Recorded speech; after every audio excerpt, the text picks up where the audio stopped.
अभी आप कह रहे हो कि मोस्ट लाइकली जेनेटिक स्टडीज के मुताबिक जो सिपाही महाभारत में भाग ले रहे थे, करेक्ट।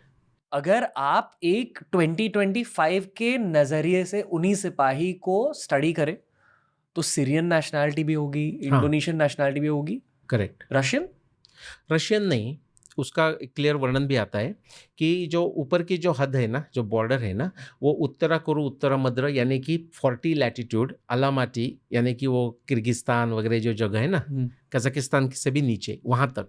और ऐसा वर्णन आता है महाभारत में कि उत्तरा कुरु उत्तरा मद्र के लोगों ने महाभारत में पार्टिसिपेट नहीं किया। उसका एक कारण था, उत्तरा कुरु, ये कुरुवंश ही है ना, तो दोनों कुरुवंशज के कजिन फैक्शंस फाइट कर रहे हैं, ये मैं बिटवीन द लाइंस पढ़ रहा हूँ। तो उनके वो रिलेटिव्स है, डिस्टेंट रिलेटिव्स क्यों ना हो, तो उन्होंने सोचा दोनों ही हमारे साइड के लोग फाइट कर रहे हैं तो हम तटस्थ रहते हैं, जैसे बलराम तटस्थ रहे, रुक्मी तटस्थ रहे, जी ऐसे टाइप का। उन्होंने पार्टिसिपेट नहीं किया, तो रशिया के ऊपर नहीं थे। लेकिन पश्चिम में आप ऑल द वे सीरिया तक जा सकते हैं, इवन टर्की तक जा सकते हैं। जैसे कि भगदत्त जो युद्ध में प्राग ज्योतिषपुर से युद्ध करने आए थे, तो मैंने हमारे पहले भी हमने चर्चा भी की है, उसके बाद मैंने एक लेक्चर सीरीज भी की या एक टॉक दिया, उसमें मैं और भी एविडेंस दिखाया, लाइक मोनो टॉक मेरा था कि जहाँ बगदाद ये प्राग ज्योतिषपुर था भगदत्त का, अभी का बगदाद। और फिर अभी जो जेनेटिक्स एविडेंस की बात की ना, उसमें क्या हुआ, सबसे ज़्यादा जो इफेक्ट हुआ, जो शॉक हुआ एपिसेंटर को, वो भारत को हुआ, साउथ एशिया। उसके बाद जो सेकंड बिगेस्ट एपिसेंटर जैसा जो शॉक है ना, वो भारत के पश्चिम के मिडल ईस्ट देशों का है, और भारत के पूर्व के थाईलैंड, कंबोडिया वगैरह वो देशों का है। दैट ऑल्सो मेक्स सेंस, क्योंकि वहाँ के लोग आके युद्ध में पार्टिसिपेट किया था।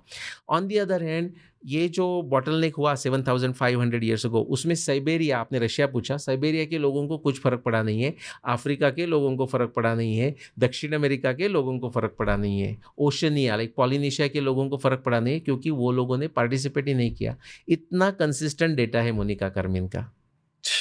They were probably that one man for the 17 women. हाँ, roughly speaking. यस, मतलब जितने भी एटलीस्ट भारतीय मर्द थे, मिडिल ईस्टर्न मर्द थे, एशियन मर्द, यस, सारे गुजर गए। That's crazy. Just to digress a bit, जैसे कहते हैं ना कि सूर्यपुत्र कर्ण अंगराज बने थे। Do you think Anga is Bengal? Anga is Bengal. Like पूरे कहानी में why isn't Indonesia mentioned much? या गुड पॉइंट। तो इसलिए मैं ये कहता हूँ, बिकॉज जनरल वर्णन ऐसे आते हैं, क्योंकि अभी का भारत में हम कहाँ सोचते हैं आसाम, मणिपुर, नागालैंड एंड हो गया, लेकिन you don't have to go that far back. ब्रिटिशों के समय में भी आप जाएंगे तो ब्रह्मदेश, जिसको म्यांमार हम कहते हैं, वो ब्रिटिशों ने भारत से सेपरेट किया है, तो उसमें आ गया। उसके बाद लाओस उसके नेक्स्ट डोर है, वो आ गया। कंबोडिया का और वियतनाम का नाम था कामरूप पहले, या ऐसा कुछ नाम था। और आपको पता है, आई एम नॉट टॉकिंग बहुत कुछ पुराना समय, 1400 सी, यानी कि 600-700 ईयर्स पहले आप चले जाइए, तो वियतनाम का शेप ऐसा स्नेक जैसा है ना, ऐसा छोटा लाइन में, और उसके छोटे प्रोविंसेस है। आप 600-700 ईयर्स पीछे चले जाएंगे तो उसके हर प्रोविंस का नाम भारतीय था। मुझे जैसा 2-4 नाम याद आता है कि चंपा, एक का नाम तो पांडुरंगी था, मीन्स महाराष्ट्रियन लोगों के लिए तो पांडुरंगी था। तो अभी थोड़ा समय तक वो सब इंडियन प्लेसेस थे, इसलिए क्या होता है कि वो अंग वंग, और ऐसा भीम जब जाते हैं राजस्व यज्ञ के समय पूर्व में, तो वो कहते हैं कि अंग वंग नाम दिया, उसका आगे का नाम ही नहीं दिया है। उन्होंने बोला ऐसे ही वो आगे पूर्व में चले गए, और पूर्व देशों को उन्होंने यील्ड करके उन्होंने मान्यता दी और वो आ गए। इसलिए कहाँ तक गए हमें पता नहीं, it can be just Brahmadesh, it can be just Laos. इसलिए मैंने इंडोनेशिया करके बॉर्डर कहा, तो इंडोनेशिया की बॉर्डर बहुत दूर नहीं है वैसी, आप थाईलैंड तक गए तो थाईलैंड में तो इफेक्ट दिखता है। और पश्चिम में मैंने सीरिया तक की बात की, because that also you see, जैसे कि सीरिया में आज एक नदी है जिसका नाम है बाल्लिक, और बाल्लिक राजा और बाल्लिक सेना आई थी, ऐसा वर्णन महाभारत में है। हल्की सी एक डाइग्रेशन करना चाहूँगा, ओके? और देखो, for me these podcasts are also a means to learn better. जैसे हमारे में रामायण महाभारत है, वैसे ही चाइनीज़ कल्चर में एक कहानी है, journey to the west. Okay, journey to the west को लेकर एक बहुत बड़ी वीडियो गेम रिलीज हुई थी लास्ट ईयर, कॉल्ड वुकोंग। उसमें मेन कैरेक्टर एक बंदर है, जिनका मेन वेपनिक स्टिक है, बट लूजली स्पीकिंग चाइना अभी कहाँ है? इंडिया के ईस्ट में है, yes north east. The story about journey to the west is कि वो बंदर और उसके साथ ही वेस्टवर्ड जाते हैं इंडिया की ओर। क्यों? क्योंकि कहते हैं कि जो वाइज मेन थे यस उस लैंड के, उनके पास इनफाइनाइट विजडम थी, तो वो विजडम को चाइना तक लाना था। आई पर्सनली फील जैसे हम कह रहे हैं कि महाभारत रामायण हमारे इतिहास की एक स्क्रीनशॉट है, करेक्ट पूरे अर्थ की। Correct I do believe that even Chinese culture has some memory of what Indian civilisation used to be. Correct And it's very interesting to study ये Wukong journey to the west. The question is about Japanese culture. बताइए। You think they also took part? I don't know and I don't think so. Okay. लेकिन चीन लोग तो थे, चिनाज ऐसा करके महाभारत में शब्द आता है। फिर ये एकेडमिक हंसते हैं कि बोलते हैं भाई चीन का जो किन डायनेस्टी QIN वो तो 2000 साल पहले हो गई। See this is a problem. क्या होता है, वो 2000 साल पहले हुई, उसमें तो कोई डाउट नहीं, लेकिन इनके पास क्या एविडेंस है कि उसके पहले नहीं थी। सो होता क्या है, चिन डायनेस्टी QIN ऐसा करके चिन बोलते हैं उसको ना, तो इसलिए चिन, तो चिनास करके महाभारत में शब्द है, हाँ? लेकिन उसके पहले भी हो गई। ये किसी ने प्रेमिस डिसाइड किया कि भाई चिन डायनेस्टी 2000 साल पहले ही शुरुआत हुआ। द प्रॉब्लम इज उन्होंने वही same problem they have done with the Gupta's and Mauryas, लेकिन किसी को भी ऑनेस्टली गुप्ता का समय पता नहीं, किसी को मौर्य का समय पता नहीं, ये आज की बात है। Really? हाँ, मौर्य का समय तो वो तो 400 BC करते हैं। अभी हमारे जो कोई प्रो इंडिक रिसर्चर्स है वो भी अभी एकदम कॉन्फिडेंस के साथ कहते हैं कि मौर्यों का समय 1600 BC, लेकिन वो कैसा निकालते हैं पता है आपको? महाभारत हुई 3000 BC। अरे भाई कौन से बेसिस पे? तो ये प्रेमिस ही रॉन्ग है। देन दे गो टू हमारे पुराण, जैसे कि भागवत पुराण, विष्णु पुराण, उसमें ऐसा लिखा है, विष्णु पुराण भागवत पुराण में, अच्छी तरह सुनो क्योंकि मैं और पुराण भी लाऊंगा ये कैंसिल करने के लिए। तो महाभारत परीक्षित से महापद्मनंद तक यानी कि मौर्य तक वो 1500 ईयर्स हो गए, ऐसा होता है। तो क्या होता है, 3000 BC से लेके 1500 ईयर्स मीन्स 1600 आ गया, 31 है करके 16। तो ये सब रिलेटिव क्रोनोलॉजी है। मेटाफोरिकली लोगों को समझने के लिए हम कहेंगे कि भाई आप कहाँ रहते हो, तो आप बोलते हैं कि आपके ये सुरेश के घर के सामने। हम बोलते हैं अच्छा धन्यवाद ना, अभी सुरेश कहाँ रहता है? आप बोलते हैं मेरे घर के सामने। This information is useless if I want to use a Uber to come to your place. कुछ फ़ायदा नहीं ना, मुझे स्पेसिफिक लोकेशन चाहिए। ये जो 3000 BC में महाभारत हुआ यही झूठ है। और भागवत पुराण में एक आप रेफरेंस 1500 रेफरेंस ले रहे हैं तो उसको आप करेक्ट मान रहे हैं, लेकिन विष्णु पुराण में 1100 बोला है, उसको क्यों नहीं मान रहे? फिर स्कंद पुराण में ऐसा रेफरेंस है कि परीक्षित और महापद्मनंद में 3310 ईयर्स होके गए, वो क्यों नहीं मान रहे आप? जो आपको कन्वीनियंट लग रहा है वो आप ले रहे हैं। सो इसको बोलते हैं चेरी पिकिंग फैलेसी। और पहला आपका प्रेमिस ही करेक्ट नहीं है। प्रेमिस 1 इज़ नॉट करेक्ट कि 3000 BC में महाभारत हुई। प्रेमिस 2 करेक्ट नहीं है कि दोनों में महापद्मनंद और परीक्षित में 1500 ईयर्स का ही डिफरेंस था। हमें पता नहीं, 4-5 एस्टिमेट्स है। जैसे हनुमान जी का जन्म कहाँ हुआ, उसके 4-5 लोकेशंस है। हमारे पास ऐसे कोई एविडेंस नहीं है कि उसके हम नेल डाउन करें कि यहाँ ही हुआ। उनके तिथि अलग अलग है। तो भाई आपका फाउंडेशन ही क्लियर नहीं है। वो जो फाउंडेशन फॉल्टी है उसके ऊपर बेस्ड हुआ कंक्लूजन आपका फॉल्टी होगा। ये तो बेसिक लॉजिक है। तो मौर्य का किसी को पता नहीं है, गुप्ता का किसी को पता नहीं है। चंद्रगुप्त मौर्य टाइमिंग आप बताइए। लोग मैं नाम बता दूंगा आपको, 300 CE और 400 BC, लेकिन ये तो है इतिहास में है, लेकिन उनको किसी को जाके पूछो कि भाई इसका एविडेंस क्या है। वाह। भगवान बुद्ध का 500 BC ब्रिटिशों ने बोला, उनको पूछो एविडेंस क्या है, zero evidence.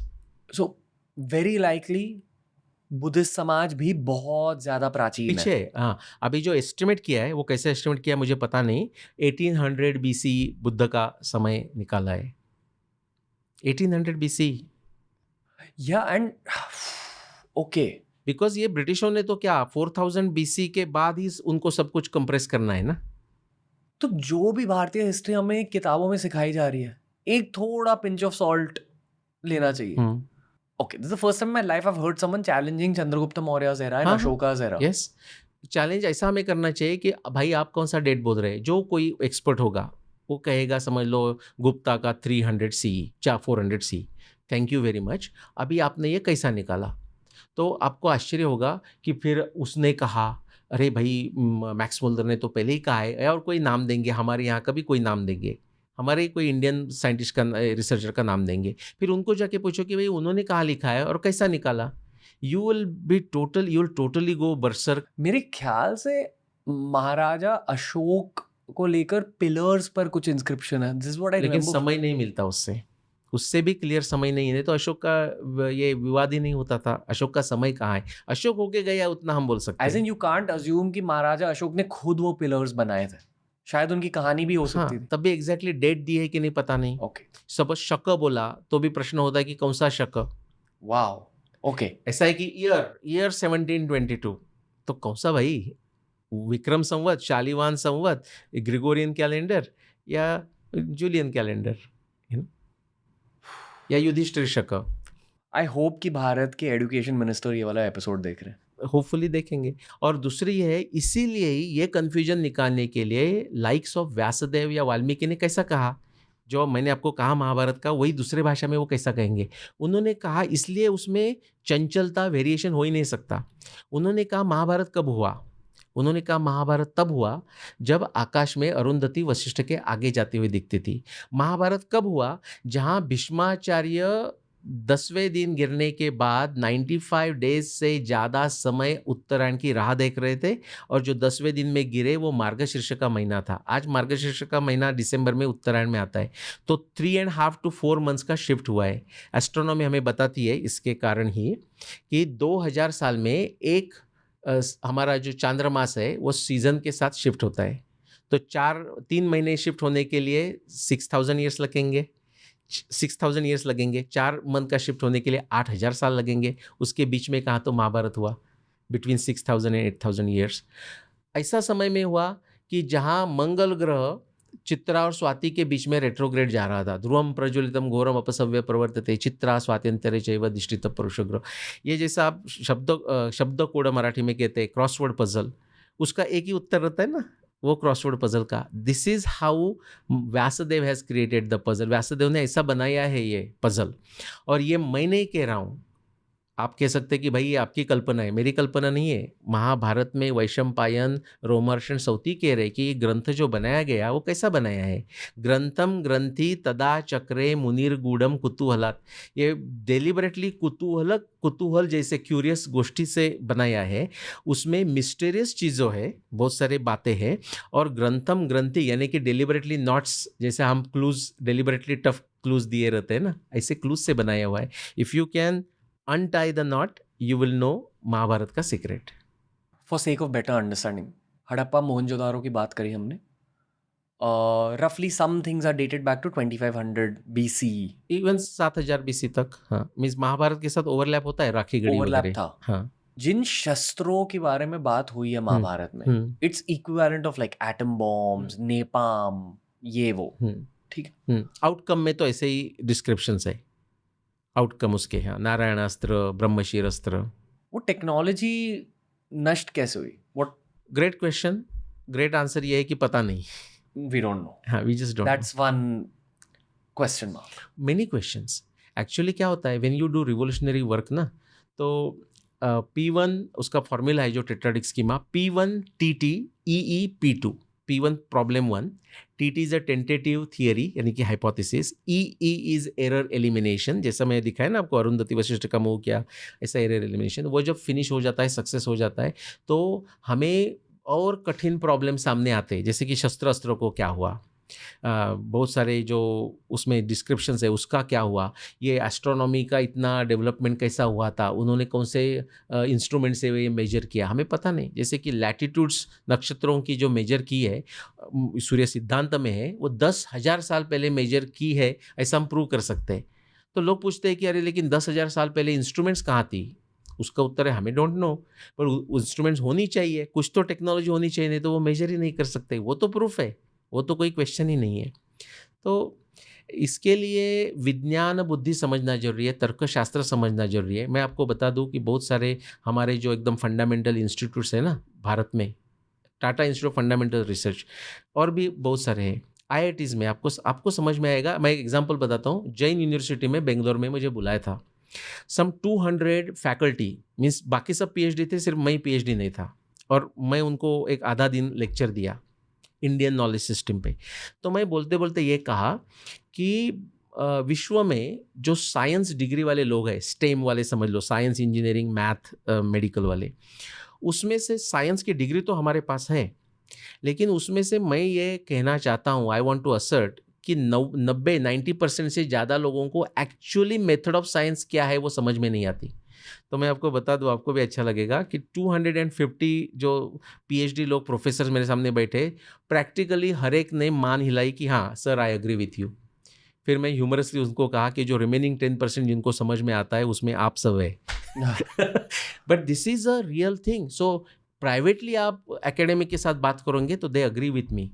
According to me यही शस्त्र विद्या जब हो चुकी थी, ओके, इसको देखने के दो नजरिए हैं, and this is why I love being a podcast host sometimes, क्योंकि आपको अलग अलग टाइप के नॉलेज सेट्स मिलते हैं।